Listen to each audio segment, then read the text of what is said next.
दोस्तों जय हिंद, मैं हूं शम्स तबरेज और आप देख रहे हैं टाइम्स मील। इजराइल के ऊपर जब से ईरान ने हमले की धमकी दी है और हमले की तैयारी कर रहा है और जिस तरीके से हथियार, गोला बारूद, fighter jet, ballistic missile, cruise missile, इन सब को लेकर ईरान अपनी तैयारियां कर रहा है, वैसे वैसे इजराइल में बिल्कुल भगदड़ के माहौल है। बिल्कुल इजराइल में हड़कंप मच चुका है। हालात इस हद तक इजराइल के भीतर नासाज बने हुए हैं कि दुकानों के भीतर लंबे लंबे कतार लगे हुए हैं। टॉयलेट पेपर से लेकर पानी की बोतल तक गायब हो रहे हैं। जनरेटर की इतनी खपत हो गई है कि लोगों को डर है कि जब उन पर हमला होगा तो बिजली जाएगी, और जब बिजली जाएगी तो हम अंधेरे में पड़ जाएंगे। इसके लिए जनरेटर का इंतजाम करना शुरू कर दिया है, फ्यूल का इंतजाम करना शुरू कर दिया है। अब भी सही डीजल, तेल, पेट्रोल सब कुछ लेना शुरू कर दिया है कि हालात कैसे भी होंगे। हमें इजराइल के नेतन्याहू पे बिल्कुल भी भरोसा नहीं हो, चाहे कितना भी यकीन दिला दें कि भैया कुछ नहीं होगा तुमको, लेकिन हालात ऐसे हो गए हैं कि आईडीएफ को बकायदा बयान जारी करना पड़ रहा है कि घबराइए नहीं, ऐसा कुछ होगा नहीं।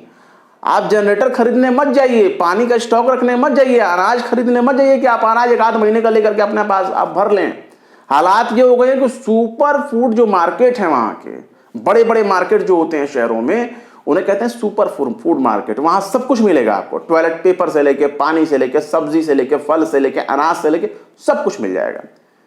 एकदम हड़कंप मचा हुआ है, कोहराम मच चुका है। जनता ये मानने को तैयार ही नहीं है कि नेतन्याहू यकीन दिला रहे हैं कि भैया तुम्हें कोई खतरा नहीं होगा, अपने देश को बचा लेंगे। लेकिन इजराइल की जो आवाम है वो किसी भी कीमत पर नेतन्याहू या नेतन्याहू की सेना के ऊपर 2% भी भरोसा नहीं कर रही है। हालात ये हो गई हैं कि कई म्युनिसिपल कारपोरेशन, जो म्युनिसिपल पार्टीज हैं, म्युनिसिपल्स जो नगर पालिकाएं हैं, उन सबों ने भी कह दिया है कि भैया हालात कुछ भी हो सकते हैं, इसलिए निपटने के लिए बिल्कुल तैयार रहो। नागरिकों को उन्होंने अलर्ट जारी कर दिया है कि कुछ भी होगा। तालमेल भी नहीं बैठ पा रहा है। नेतन्याहू कुछ और कह रहे हैं, देश की सेना कुछ और कह रही है, और म्युनिसिपल कारपोरेशन कुछ और कह रहा है। इसी वजह से लोगों में घबराहट है, और ये घबराहट ऐसा भी नहीं कि आप उसे नजरअंदाज कर देंगे, क्योंकि हिजबुल्लाह की तरफ से भी खबर आ रहा है कि अगर हम जवाब देंगे तो चारों तरफ से मिलकर जवाब देंगे। इराक से भी जवाब मिलेगा, ईरान जो देगा तो सो देगा। इराक से भी जवाब मिलेगा, यमन से भी जवाब मिलेगा, सीरिया में भी जो मौजूद जो ईरानियंस हैं उनके भी तरफ से जवाब मिलेगा, और लेबनान से हिजबुल्लाह भी जवाब देगा। और ये सब जब मिलकर के जवाब देंगे तो इजराइल की हालत पतली हो जाएगी, क्योंकि बड़े पैमाने पर ये एक साथ अटैक करेंगे, और जब ये एक साथ अटैक करेंगे तो उनसे मुकाबला करना इजराइल के बस की बात नहीं रहेगी। मिट जाएगा इजराइल अगर ढंग से इस मामले को डील नहीं किया गया और एक बड़े जंग को तब्दील होने से पहले नहीं रोका गया, तो दुनिया भर में अशांति फैल जाएगी, दुनिया भर में अशांति फैल जाएगी। और जो भारत में भी जो रहने वाले इजराइल के पक्षधर थे, जो कहते थे कि हमें सरकार इजाजत दे कि हम जाएं लड़ें, अब उनके जाने का वक्त हो गया है। अब उनको इजाजत मांगने की जरूरत नहीं, वो जा सकते हैं। अभी तो 1 लाख के करीब में कामगार बेचारे गए हैं नौकरी के लिए, और वो बेरोजगार बेचारे रोजी रोटी के लिए गए हैं। हमें उनके खैर के लिए दुआ करनी चाहिए कि उनका कुछ ना बिगड़े, क्योंकि इस जंग में जब दो लोगों के बीच में जंग होती है तो आम लोगों का ही नुकसान होता है, और गेहूं के साथ घुन भी पिस जाता है। और भारतीय जो वहां जाकर के नौकरी के चक्कर में गए हैं, कहीं उनको घुन ना बनना पड़े। ये हालात बड़े खराब हो चुके हैं। आपको मैं टाइम्स ऑफ इजराइल के हवाले से खबर बता रहा हूं, कोई दूर दराज से नहीं। आईडीएफ का जो प्रवक्ता है डेनियल हगारी, उसने तो यहां तक कहा है कि लोगों को शांति बनाए रखना चाहिए, घबराने की जरूरत नहीं है। टाइम्स ऑफ इजराइल ने अपनी खबर में लिखा है, amid fear of Iranians attack, IDF says no need to buy generator stock food get cash। मतलब ईरानी हमले की आशंका के बीच आईडीएफ का कहना है कि जनरेटर खरीदने, भोजन स्टॉक करने और नगद हासिल करने की कोई जरूरत नहीं है, ऐसा कुछ होगा नहीं। हालात इस हद तक खराब है कि सुपरमार्केट में लंबी कतार लगी हुई है, डिमांड पर डिमांड बढ़ती जा रही, जनरेटर्स की, टॉयलेट पेपर की। मीडिया, बकायदा इजरायली मीडिया सुपरमार्केट में जाकर के रिपोर्टिंग कर रही है, बता रही है कि भैया टॉयलेट पेपर नहीं मिल रहे हैं। पानी के स्टॉक लोग इतना ले जाना शुरू कर चुके हैं कि सुपरमार्केट से इन चीजों की कमी होने लगी है। अनाज ले जा रहे हैं, कैंडल्स ले जा रहे हैं, वॉकी टॉकी के इंतजाम किए गए हैं। इजराइल में कई नगर पालिकाओं ने अपने स्तर पर कर लिया कि भैया क्या होगा, हम नेतन्याहू के भरोसे तो नहीं बैठ सकते। जनता को इसलिए भी नेतन्याहू और आईडीएफ के ऊपर भरोसा नहीं हो रहा है, उनके अपील के ऊपर भरोसा नहीं हो रहा है, उनके गारंटी के ऊपर भरोसा नहीं हो रहा है, क्योंकि वो 7 अक्टूबर जैसा हमला पहले देख चुके हैं। इतना बड़ा चाक चौबंद, इतना बड़ा खुफिया मोसाद होने के बावजूद भी एक मुट्ठी भर संगठन आता है घुसकर इजराइल में जो है तबाही मचाता है और इजरायलियों को बंधक बना के लेकर वापस लौट भी जाता है और घंटों तक जो है आईडीएफ मुंह ताकती रहती है, इजराइल की खुफिया एजेंसी अकबक रहती है, उसे समझ में नहीं आता क्या क्या करें तो क्या करें। इसीलिए इजराइल के भीतर के हालात बहुत बिगड़ चुके हैं, एकदम हड़कंप मचा हुआ, कोहराम मचा हुआ है, कुछ भी हो रहा है, जनता बिल्कुल परेशान है। वहां का हालात इस तक खराब है कि सेना ने जनता से शांति बनाए रखने की अपील की है, लेकिन आईडीएफ के जो इंटेलिजेंस डायरेक्टर के चीफ हैं, उनका नाम है मेजर जनरल एरोन हलीवा नाम है, मेजर जनरल हैं। उन्होंने एक बंद कमरे में मीटिंग की है बाकायदा और कहा है कि ये तय नहीं कर सकते हैं कि हम बुरे दौर में फंसे हैं, बुरे दौर हमारे पीछे लग गया है या हमारे सामने सबसे मुश्किल दिन है। इस तरह के वो बयान देने शुरू कर रहे हैं, यानी वो भी गारंटी के साथ नहीं कह सकते कि वो हालात कितने बुरे दौर से वो गुजर रहे हैं और कैसे निपटेंगे। कुछ दुकानदारों से इजरायली मीडिया ने बातचीत की है जिसमें यह पता चला है कि पानी की बिक्री 300 गुना बढ़ गई है और ये टाइम्स ऑफ इजराइल की खबर में आप पढ़ सकते हैं। हेडिंग आप देख लीजिए, नाम आप देख लीजिए और सर्च करिए टाइम्स ऑफ इजराइल, आपको ये पूरी खबर पढ़ने को मिल जाएगी। मैंने भी सबूत के तौर पर आपको यहाँ पे स्क्रीनशॉट लगाया हुआ है, आप देख लीजिएगा। तो हालात इस हद तक खराब है कि एटीएम के बाहर लाइन लगी हुई है, पैसे निकाले जा रहे हैं, कैश निकाले जा रहे हैं कि कैश रख लो, जनरेटर खरीद लो, पानी के बोतल्स खरीद लो, रख लो, अनाज के स्टॉक अपने पास भर लो। कल को कोई क्या होगा कोई गारंटी नहीं है, कब क्या हो जाए, क्योंकि जब अटैक करेगा ईरान तो अटैक करेगा। मतलब अभी ईरान ने अटैक किया भी नहीं है और इजराइल में इतनी ज्यादा कोहराम मच गया। मतलब सोच लीजिए, हमने सुना था कि इजराइल वाले बड़े बहादुर होते हैं, जंग बहादुर होते हैं, बच्चा बच्चा मिलिट्री ट्रेनिंग लेता है, हर नागरिक को मिलिट्री की ट्रेनिंग लेना अनिवार्य होता है, मिलिट्री में सर्विस करनी पड़ती है 2 साल 3 साल 4 साल 5 साल। ये हालत है, वल्लाह हमने तो सोचा ही नहीं था कि ऐसे हालात हो जाएंगे। जिन इजराइल के और जिन जायोनिया के बारे में, जायोनिस्ट के बारे में इतना तारीफ होता रहता है और हमारे देश में तो जायोनियों की पूजा होने लगती है भाई। ऐसे लोगों को लोग कैसे अपना आदर्श मान लेते हैं, कैसे अपना आइडियल मान लेते हैं भाई। जरा सी धमकी मिली नहीं कि ये दुबक गए। खैर, कई नगर पालिकाओं ने कहा है कि हालात कैसे भी होगा उसके लिए आपको तैयार रहना चाहिए, हालात बहुत बुरे हैं।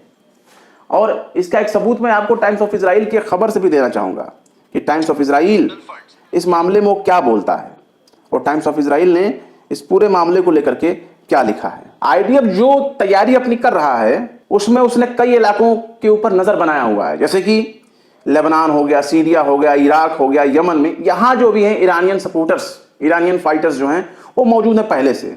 उनके जरिए मिसाइल और ड्रोन्स के हमले किए जा सकते हैं और इसकी तैयारी कर रहा है। ये तमाम पहले से ही चल रहे हैं, जिस तरह से अभी गाजा में जंग चल रही है देख रहे हैं आप।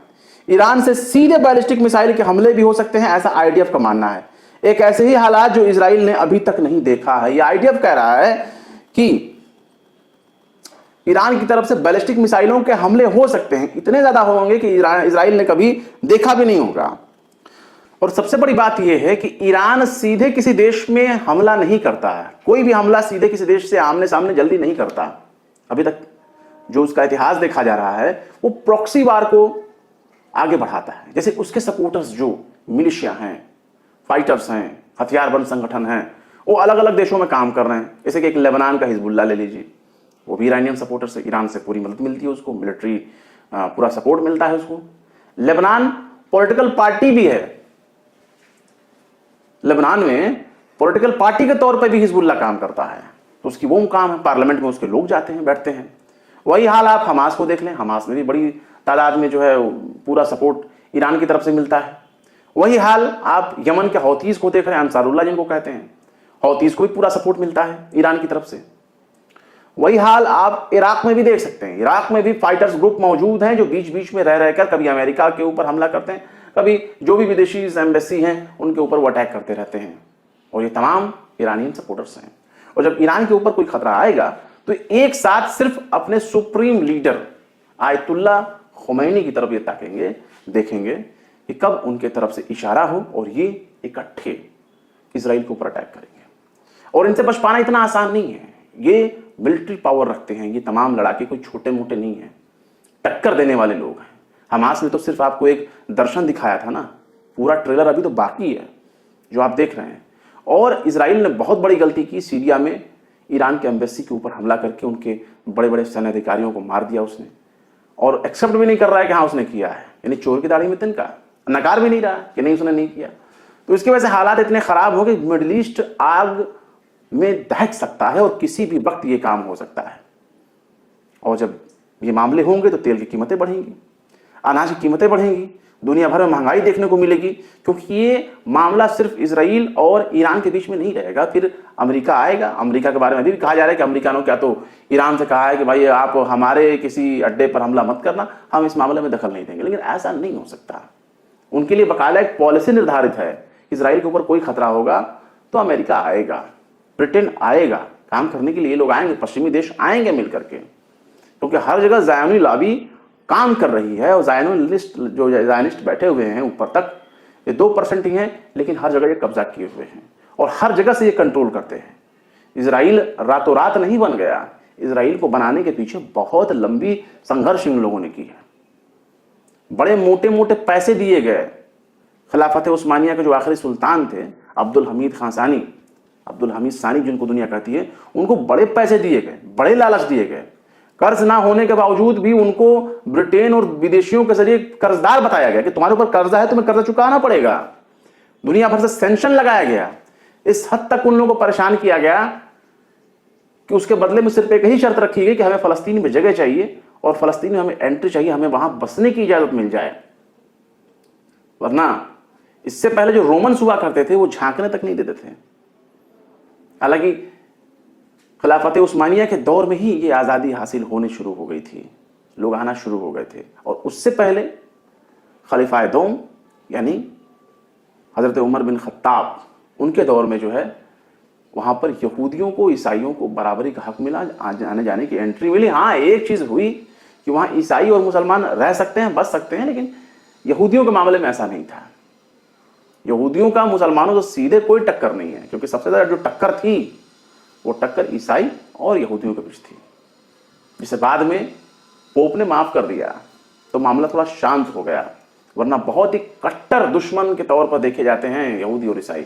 मुसलमानों का बीच में कोई रोल नहीं रहा। मुसलमानों ने तो बल्कि गोल्डन चांस दिए, गोल्डन एरा दिए, और मुसलमानों के दौर में ही बड़े बड़े इंटेलेक्चुअल जो इसमें पैदा हुए, चाहे आइंस्टीन हो, चाहे न्यूटन्स हो, ये तमाम लोगों को फलने फूलने का मौका मुसलमानों के दौर में मिला। सुरक्षा मिली, आज़ादी मिली, दूसरा बात है सम्मान मिला। आज भले ही इजराइल फलस्तीन की छाती पर गाड़ दिया गया हो, बना दिया गया हो, लेकिन उसको बनाने के पीछे बहुत लंबे लंबे राज हैं। अरब वालों के झुब्बे इतने लंबे नहीं होते, लंबा किया गया है, और झुब्बे में पता नहीं कितने कितने राज छुपे हुए हैं। ये आप अब देख लीजिए उठा करके। फिलहाल क्या कहेंगे ईरान के खौफ से, जिस तरीके से इजराइल में हड़कंप मचा हुआ है, कोहराम मचा हुआ है, दहशत मची हुई है, इस खबर के बारे में कमेंट करके जरूर बताएं। फिर मिलते हैं किसी और वीडियो में एक नई खबर के साथ। शम्स तबरेज को दीजिए इजाजत। जय हिंद। अगर अभी तक आपने हमारे चैनल टाइम्स मेल को सब्सक्राइब नहीं किया है तो जल्दी से सब्सक्राइब कर दें और बेल आइकन भी प्रेस कर दें।